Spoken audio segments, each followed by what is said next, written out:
Soy J. Martin Cole y voy a hablarles sobre el importantísimo tema de cómo triunfar sobre el desaliento. Todo el mundo en alguna ocasión se ha sentido desalentado. Las más grandes figuras de la historia eventualmente se han sentido desalentadas. El profesor James, que fue uno de los más grandes psicólogos del mundo, se sintió una vez tan falto de ánimo que tuvo el impulso de acabar con todo. Por consiguiente, es razonable decir que usted mismo se siente desalentado de cuando en cuando. Pero el problema real no es que nos sintamos de ese modo, sino cómo podemos enfrentarnos al desaliento. Hace algún tiempo escuché una muy interesante anécdota acerca del diablo, el cual se encontraba frente a un jurado que había de aplicarle un castigo. Uno de los jueces dijo al diablo: ¿tiene usted algo que decir antes de que pronunciemos nuestra sentencia?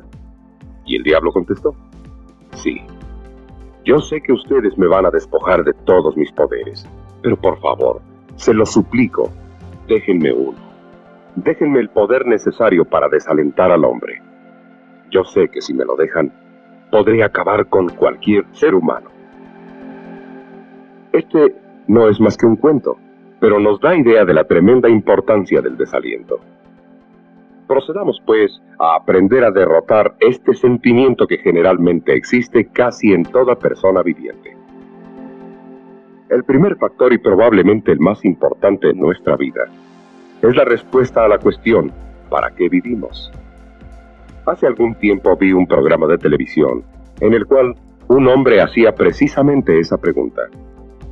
Y el que la hacía estaba tan deprimido que dejó su trabajo y rehusó trabajar en algo hasta que no encontrase la razón del por qué estamos aquí en este mundo. Un día ese mismo hombre estaba paseándose por una calle y acertó a pararse enfrente de la vitrina de una tienda de animalitos caseros. Detuvo su mirada en un molinete, dentro del cual daba vueltas una ratita blanca sin avanzar en lo absoluto. El hombre puso toda su atención en los movimientos de la rata. Al cabo de unos minutos, salió el dueño de la tienda y, dándose cuenta de la intriga del curioso, le dijo: a nosotros nos pasa lo mismo. El filósofo callejero, muy pensativo, decidió irse a su casa y lo hizo profundamente descorazonado. Pero, querido amigo, entre el animal y el hombre hay una enorme diferencia. En primer lugar, el ser humano posee una mente y por lo tanto puede pensar. El animal no puede hacerlo. Y gracias a que el hombre posee la divina facultad del pensamiento, tiene un porvenir. El animal no lo tiene. En consecuencia, la razón por la cual se justifica que nosotros estemos aquí en la Tierra es la de que podemos desarrollarnos en muchos sentidos. Usted sabe cómo se siente uno cuando su cuenta bancaria está creciendo, y sabe también cómo se siente cuando no tiene nada en el banco. Las maneras de crecer son muchas y están muy lejos de ser únicamente las económicas. Crecemos mental y espiritualmente en el modo de ser útiles a nuestra familia, a nuestra compañía y a nuestro prójimo.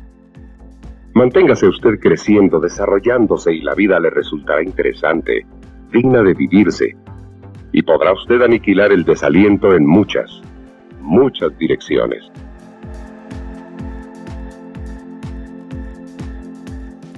El segundo gran motivo de desaliento en nuestra vida es el hecho de que alguien está constantemente limitándonos. Amigos y parientes lo están haciendo sin cesar mediante la común expresión de «no vas a poder». ¿Cuántas veces durante lo que ha transcurrido de su vida no le han dicho «no vas a poder»?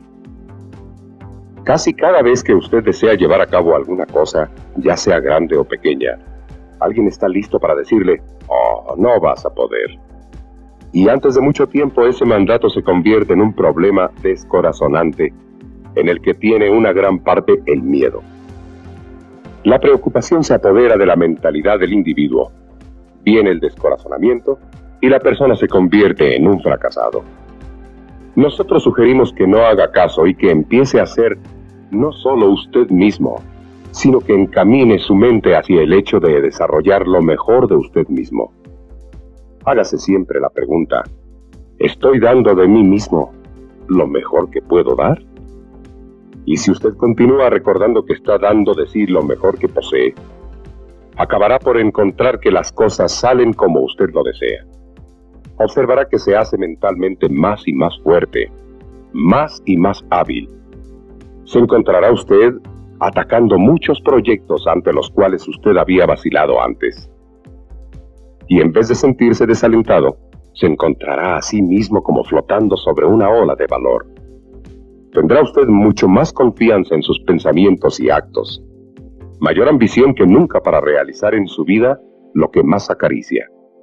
Cada vez que usted se vea en el espejo, hágalo recordando que desea desarrollar lo mejor de toda su personalidad. Y hágalo diciéndose que eso es muy importante. Hágalo cada día. Recuerde sin cesar la importancia que tiene el desarrollar mejor lo mejor que haya en uno.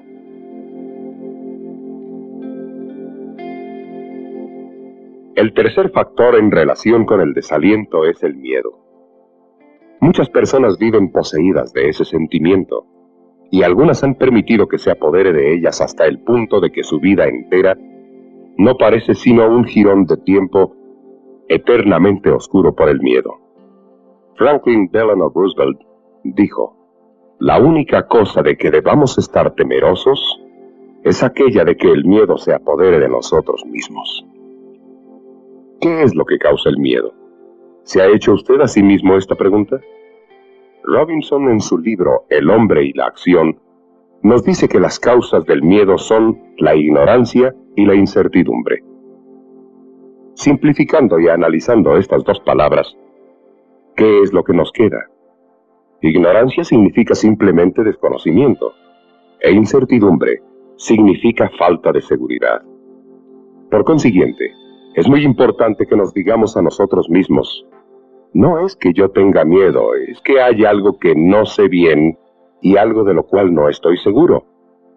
Pero en casi todas las situaciones es perfectamente posible que encontremos aquello que nos es desconocido y aquello de lo que podamos estar seguros.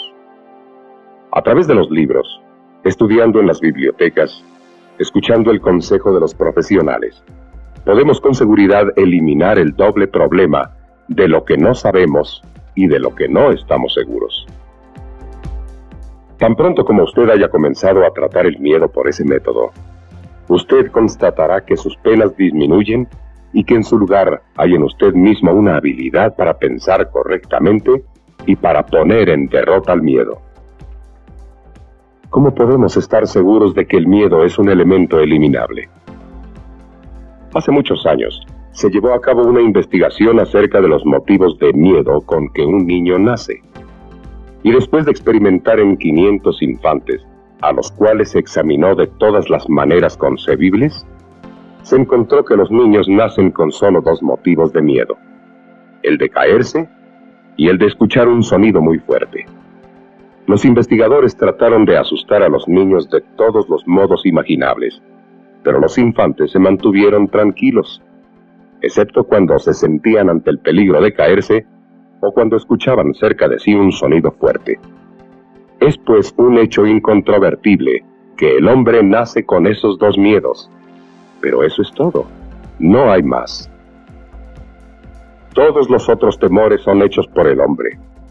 Y si el hombre ha creado esos fantasmas, el hombre, por el mismo proceso del pensamiento, está en posibilidad de eliminarlos. Por consiguiente, es importante que se recuerde en todas las ocasiones que no hay más que dos motivos naturales de miedo y que no hay que crearse uno mismo más motivos. Si usted hace eso, vivirá menos en el desaliento y tendrá más confianza en sí mismo.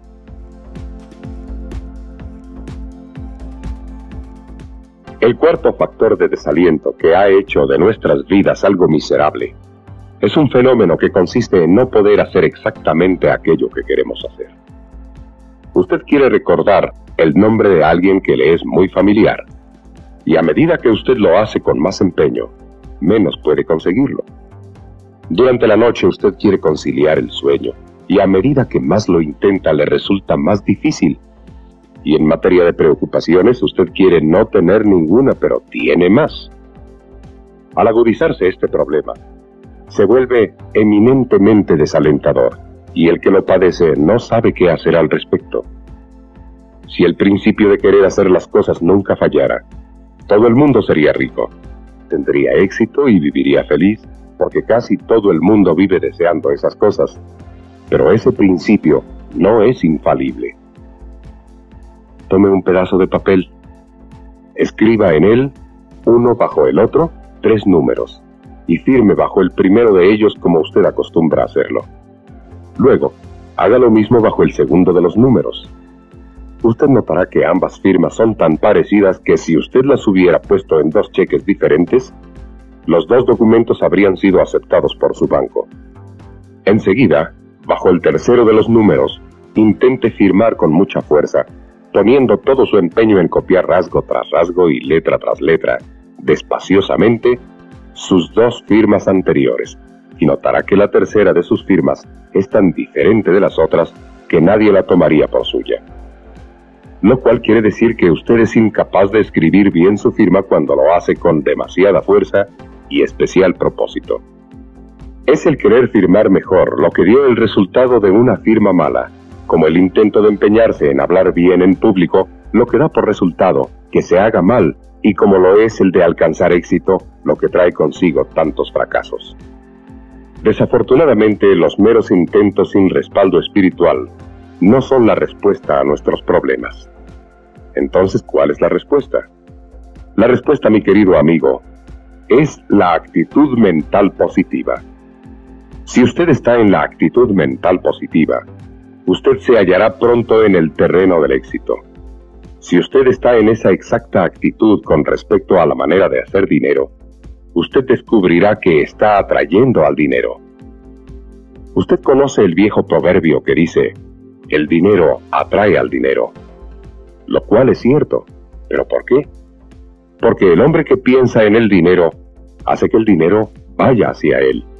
Y en cambio el que vive diciéndose que el dinero no se ha hecho para él, nunca pasará de ser el pobre que Dios bendice a menos que asuma la actitud mental positiva. Esa actitud es el punto de arranque del éxito, cualquiera que sea la empresa que se intente.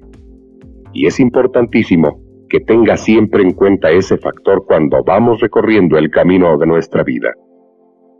Yo estoy seguro de que en el mundo moderno todos tenemos oportunidades para obtener aquello que necesitamos, ya sea la comida, el vestido o la casa. Puede ser que no nos sea dable obtener todo lo que deseamos, pero eso es también bueno, porque sucede con alguna frecuencia que una vez que obtenemos todo aquello que anhelamos, perdemos interés en la vida. Pero es evidente que la mayor parte de nuestra insatisfacción e infelicidad provienen del hecho de no poder obtener todo lo que nosotros queremos. Si nos mantenemos recordándonos a nosotros mismos que ya tenemos todo lo que necesitamos primordialmente, esa satisfacción nos permitirá descansar y nos servirá de acicate para obtener cosas adicionales.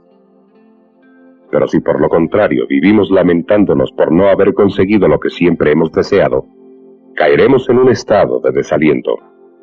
Tenemos pues el deber de vivir recordándonos muchas veces al día que ya poseemos lo que necesitamos. El quinto factor de desaliento sobreviene cuando uno se siente incapaz de obtener las cosas con la facilidad y rapidez con que otros las obtienen. La primera conclusión a que una persona llega bajo esas circunstancias es que carece de inteligencia o de habilidad. Y este es un problema común. Yo mismo tuve una vez que enfrentarme con él. Cuando era niño y asistía a la escuela, viví un período de penas. Mis calificaciones eran muy bajas y no tenía ningún hermano mayor que cuidara de mi estudio, de modo que lo probable era que nunca terminaría mi secundaria. Afortunadamente para mí, en esos días me enteré de la interesante anécdota que sigue. Durante muchos años, los médicos habían estado tratando de averiguar qué diferencias existen entre los cerebros de distintas personas. Y en los días de Napoleón, se le ocurrió a un grupo de doctores visitar a Talleyrand, uno de los hombres de talento más notables de Francia. Y ya frente a él le dijeron: «Señor Talleyrand, ¿quiere usted hacernos un favor? ¿En qué consiste ese favor?, preguntó el ministro.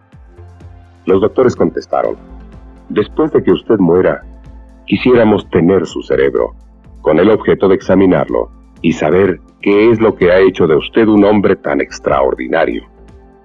Talleyrand se sentó en su escritorio y escribió una autorización mediante la cual daba permiso a los investigadores para tener su cerebro después de su muerte.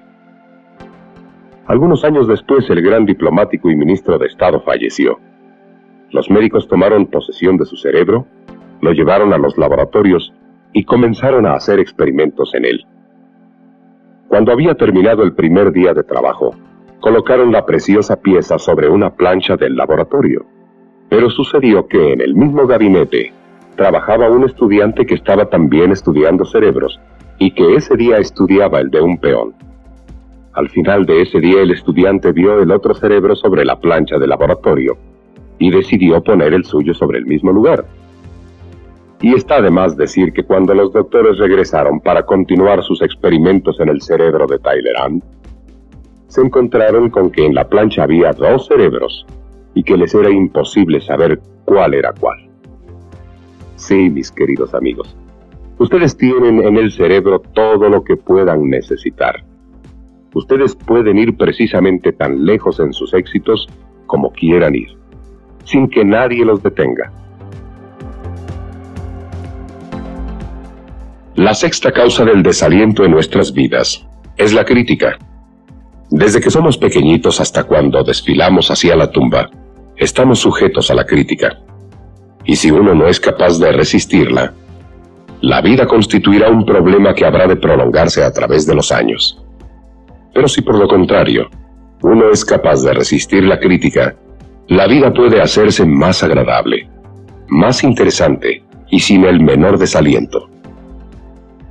Hace muchos años vivió un muchacho italiano vendedor de periódicos, al que se le veía siempre en las calles de Chicago. Un día se acercó a una señora entrada en años y le dijo: «Señora, ¿querría usted comprarme un periódico?». La dama se volvió hacia el muchacho y le dijo: «Yo nunca te compraría a ti un periódico por sucio y asqueroso». El pobre muchachito no intentó vender más periódicos ese día. Se fue a su casa y se puso a llorar hasta que llegó la noche y tuvo que irse a la cama. A la mañana siguiente, cuando despertó, se dijo a sí mismo: «Es probable que la mujer haya tenido razón. Tal vez yo no me he mantenido tan limpio como debiera». Y esa mañana se bañó, se puso sus mejores ropas y acabó por transformarse de pies a cabeza, haciéndose al mismo tiempo el propósito de mejorar su lenguaje y de no usar palabrotas. Cuando salió a la calle para vender sus periódicos, notó con sorpresa que vendía más. Y no pasó mucho tiempo sin que hubiera economizado lo suficiente para poner un puesto de periódicos. El puesto se veía inmaculado y el negocio comenzó a prosperar. Tampoco hubo de pasar mucho tiempo para que le fuera dable abrir un negocio más grande. Y así fue de éxito en éxito, hasta que el antiguo vendedor de periódicos llegó a ser dueño de una de las grandes tiendas de la ciudad de Chicago. Si usted alcanza algún éxito que lo coloque entre los grandes de su localidad, algún día un comentarista de periódicos o simplemente un reportero vendrá hasta usted y le preguntará: ¿hay algo en la vida de usted que pueda señalar como causa fundamental de su éxito? Así le sucedió a nuestro exitoso comerciante italiano. Llegaron los periodistas y le hicieron preguntas con respecto a su triunfo. Y él contestó relatándoles la pequeña historia que ustedes acaban de oír, resumiendo: aquella mujer me enseñó el valor de la limpieza. Con otras palabras, no debemos llegar a conclusiones erróneas cuando alguien nos critica. Nuestro deber es encontrar la lección que encierra la crítica. Y una vez que la hayamos encontrado, debemos sentirnos agradecidos de la persona que nos criticó por haberse tomado el tiempo para mostrarnos un camino mejor. Dicho de otro modo, la crítica no llega hasta usted para hacerlo más débil, sino por el contrario, para hacerlo más fuerte. Otro principio muy importante acerca de la crítica es algo que pocas personas, pero muy pocas, comprenden. Parece que todos en este mundo andamos buscando la perfección. La esposa critica a su marido porque no lo encuentra perfecto. El marido critica a su esposa porque la quiere perfecta. El padre critica a su hijo por lo mismo. A su vez, el niño critica a sus padres porque no los halla satisfactorios. Igual cosa y por la misma razón, hacen el maestro con sus discípulos y los discípulos con sus maestros. El patrón critica al empleado por idéntica causa, y por la misma razón, los empleados critican a su patrón.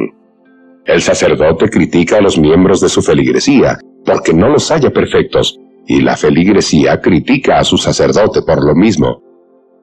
Parece pues que todo el mundo está criticando a todo el mundo. Y usted no puede menos de decirse a sí mismo por qué la vida resulta tan difícil. No pida usted a su patrón, a su esposa o a sus hijos que sean perfectos. Considérese una persona muy afortunada si ellos son humanamente razonables. Ni siquiera se pida a usted a sí mismo ser perfecto. Si usted es razonablemente dotado, siéntase usted suficientemente feliz. El vivir pidiéndonos perfección a nosotros mismos, o el vivir pidiéndosela a los demás, es uno de los más grandes factores de desaliento en la vida. Está bien que pidamos perfección a una máquina de escribir, a un automóvil o a alguna otra cosa de naturaleza mecánica. Pero cuando se la pedimos a un ser humano, estamos cometiendo un grave error. Estamos haciendo una demanda totalmente irrazonable. Evítese usted muchas molestias en lo futuro. Hágase sencillamente a sí mismo la siguiente pregunta. ¿Estoy criticando a alguien simplemente porque espero que haya perfección en todo? Si es así, sea más razonable, y cuando alguien lo critique, hágase esta otra pregunta. ¿Esta persona me está criticando porque desea que yo sea perfecto? Después ponga las cosas en su lugar.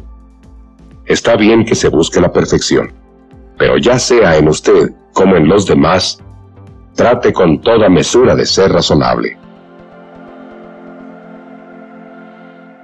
El séptimo motivo para sentirse deprimido es la más grande de todas las fuerzas destructivas que puedan caber en esta grabación, y es el de ser demasiado serio.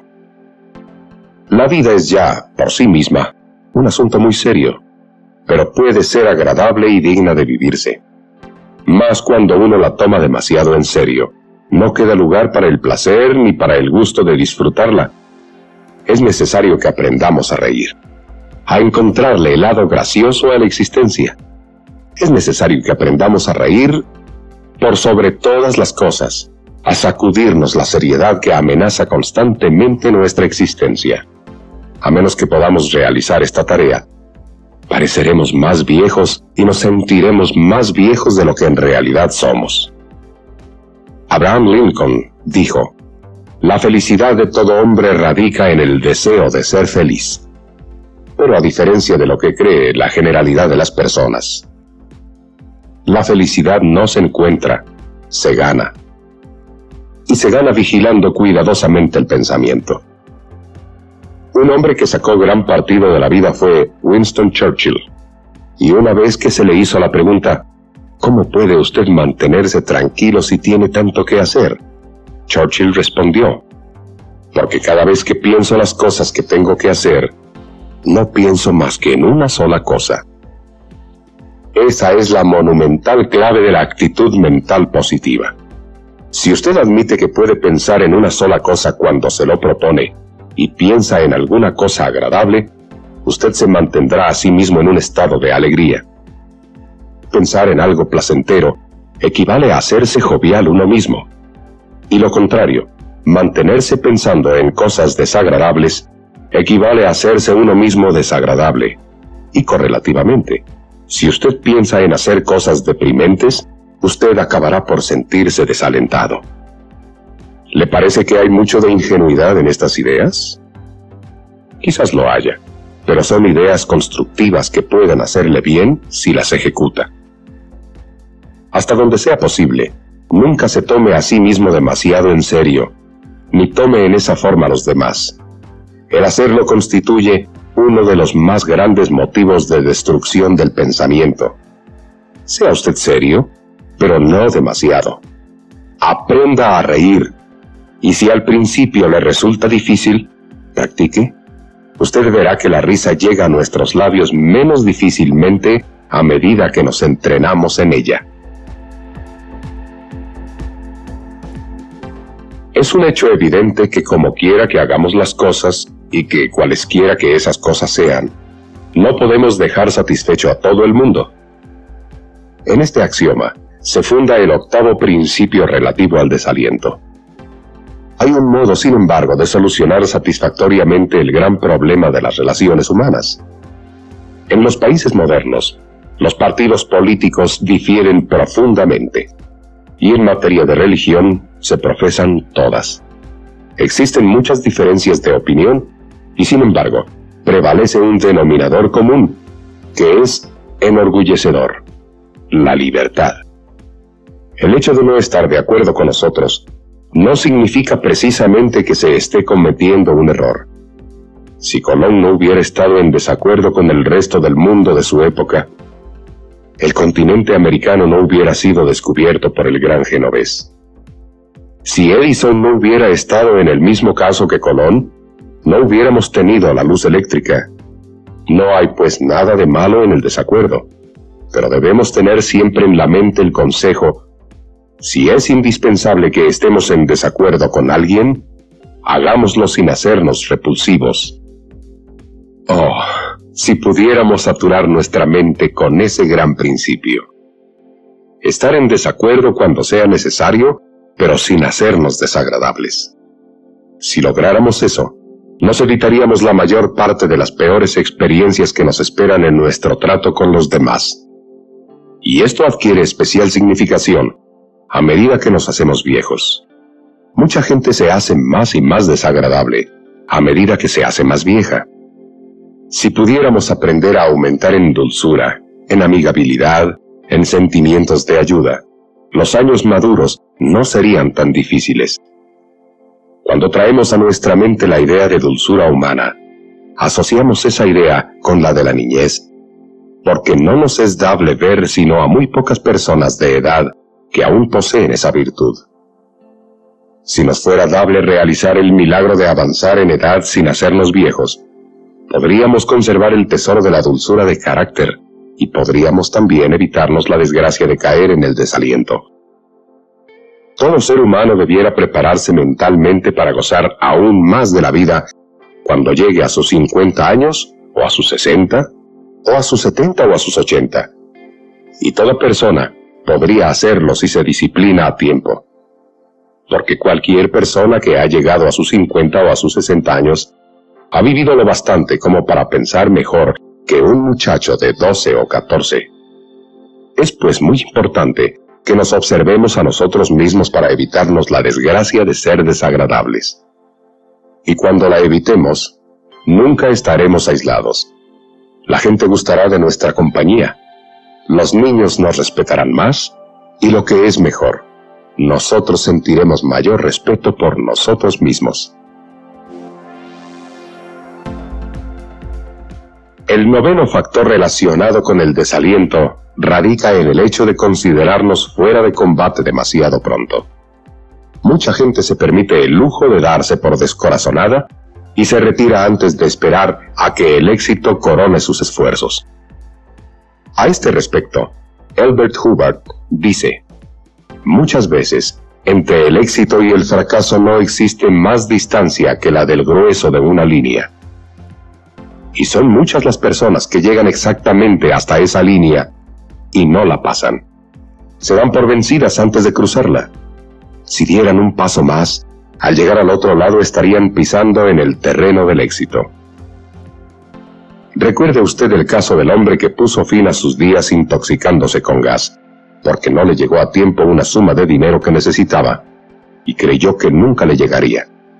Pero precisamente al día siguiente al de su suicidio, el correo le llevó un cheque. Pero la historia clásica del hombre que se da por vencido antes de tiempo es la que Napoleón Hill nos cuenta en la grabación Piense y hágase rico. Un individuo de nombre Derby se fue al oeste y descubrió una mina de oro. Se puso a trabajarla con pico y pala durante algunos meses, y al cabo de ellos, llegó a la conclusión de que ese no era el modo correcto de excavar. Cubrió con tierra los agujeros que había hecho y, después de plantar estacas para señalar el sitio, regresó a su casa del este con sus parientes y vecinos. Les dijo que si pudiera trabajar la mina con maquinaria y ellos se asociaran a él para comprarla, tanto él como ellos se harían ricos. Los parientes y amigos estuvieron de acuerdo. Pusieron el dinero, la maquinaria se compró y fue enviada a la bocamina. El trabajo se empezó y justamente como Derby lo esperaba, la mina comenzó a producir bastante oro. Derby se puso a pagar las deudas, la del terreno, lo que se debía aún por la maquinaria, mas cuando estaba comenzando a ganar dinero para sí mismo, la mina dejó de producir. Sea por Dios, pensó Derby. Ya no tiene ningún objeto el que yo permanezca aquí. Llamó a un comprador de cosas usadas, vendió la maquinaria como hierro viejo y agregó la escritura de la mina. Pero el comprador, queriendo salir de la duda sobre lo estéril de la mina, contrató los servicios de un ingeniero de minas. El ingeniero hizo un estudio concienzudo y presentó su informe. ¿Qué creen ustedes que decía ese informe? Que el dueño no tenía más que excavar 1 metro más para encontrar la segunda veta del rico mineral. El comprador de cosas viejas puso en operación la maquinaria, excavó ese metro más y tal y como lo había vaticinado el ingeniero, encontró una nueva veta. Se hizo millonario. Derby, mientras tanto, regresó al este y cuando supo lo que había pasado en su mina, por poco se vuelve loco. Años después, repuesto ya del gran disgusto, emprendió otro negocio, pero cada vez que se sentía desalentado se decía a sí mismo: «Alto ahí, Derby, espérate un minuto. Puede ser que el éxito esté solamente a 1 metro de distancia». Tras de su espantosa y terrible experiencia, pero ya poseído de una nueva moral, Derby llegó a ser un hombre riquísimo en otro campo de negocios. Recuérdelo usted. La próxima vez que se sienta tentado a abandonar una empresa, adquiera antes la seguridad de si el éxito no está a solo 1 metro de distancia. Y para terminar, abordaremos la 10ª causa de descorazonamiento, la cual es la creencia de que en ciertas malas situaciones no hay nada más que hacer. Hace algunos años, y en la ciudad de Chicago, un editor de periódicos llamó a su oficina a uno de los jóvenes reporteros y le dijo que si no conseguía más noticias se le despediría. El joven salió aquella noche de la oficina poseído del temor de perder su trabajo y decidió emborracharse. Pero lo hizo tan extremosamente que perdió la conciencia, cayó a la banqueta y se quedó allí por un largo rato. Mientras permanecía en ese lugar, se dio cuenta de que se abría una de las tapaderas del drenaje y que salían por ella 3 personas. Una de ellas estaba vestida como si fuera príncipe, otra con un traje de rey y la otra con un atuendo de princesa. Su primera impresión fue la de que estaba padeciendo alucinaciones. No obstante, logró levantarse y logró llegar a su casa. A la mañana siguiente, bajó las escaleras, fue a la esquina próxima y compró uno de los diarios de la mañana. Con titulares a 8 columnas, ese matutino informaba del gran incendio del Teatro de Chicago la noche anterior. Las 3 personas desusadamente ataviadas que él había visto salir por la tapadera del drenaje no eran pues alucinaciones, eran seres humanos, reales. Lo que había sucedido era que en el teatro había estallado un incendio, que 3 actores de los que tenían que tomar parte en la obra se encontraban en el sótano mientras las llamas comenzaban a devorar el edificio, que esos actores, comprendiendo que ya no podrían salir por las vías regulares, se pusieron a buscar algún otro camino para salvar sus vidas, que encontraron una puerta cerrada, que la abrieron y que, con sorpresa y alegría, se dieron cuenta de que en esa puerta terminaba un pasaje que daba acceso a los grandes tubos del drenaje. Naturalmente, los actores que habían quedado atrapados en el sótano del teatro caminaron por entre los tubos hasta encontrar la tapadera por la cual salieron a la calle.